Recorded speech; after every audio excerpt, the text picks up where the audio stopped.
Hello, this is Begin the Slaughter. I'm Murder Who. Today I started and finished the Mills region.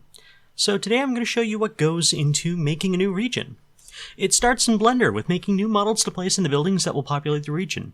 For the mills, I made a wind-based grist mill, where the windmill is flat so that it can directly drive the grist mills that turn grains into flour and bran. A silo, which I will duplicate 3 times when I actually make the module.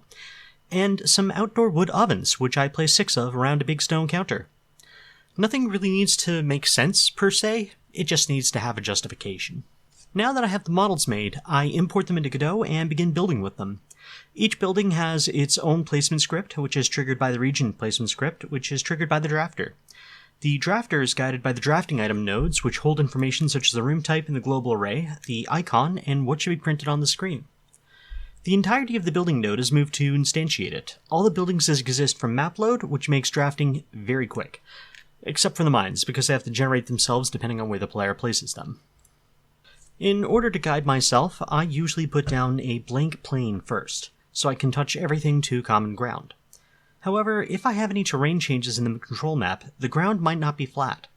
The center of the node is placed according to the height of the central coordinate of the building piece, determined by the size of the control map, after the control map has been used to modify the terrain. The control map is an RGBA image with 8 bits per channel. The red channel controls the height change that is applied to the terrain on top of the leveling algorithm in place.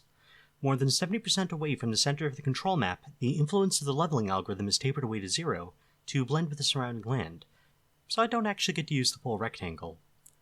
Whatever 8-bit value is stored in the red channel is divided by 8, allowing me to make smaller height changes. The green channel of the control map controls the primary texture used for Terrain 3D to color the area. I discard the lower 3 bits, which makes it easier to paint. This means that 080808, a deep black, becomes 08 when the components are composed, which becomes 1. The 1 ID of 1 texture ID is the grass texture.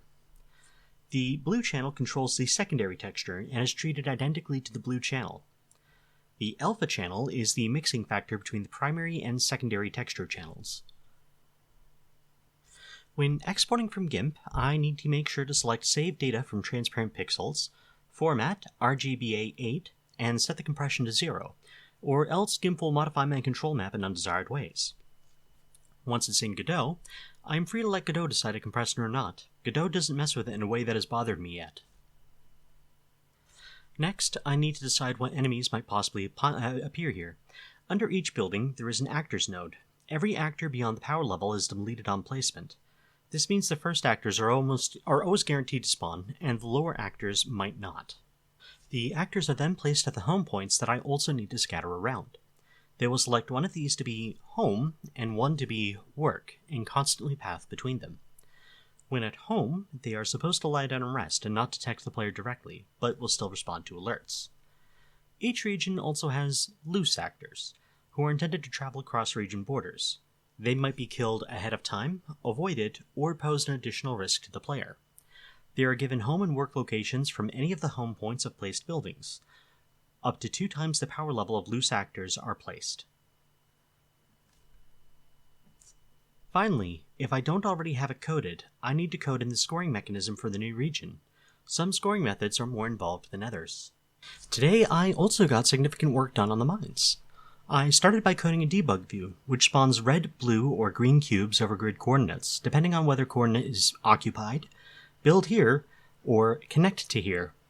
Using these, I have finally correctly placed the blockouts and connections for the chambers, diagnosed what was wrong with region connectors, and gotten most of the way to solving my up-down tunnel connectors. After the mines correctly generate and line up with each other, I have 3 things left to do.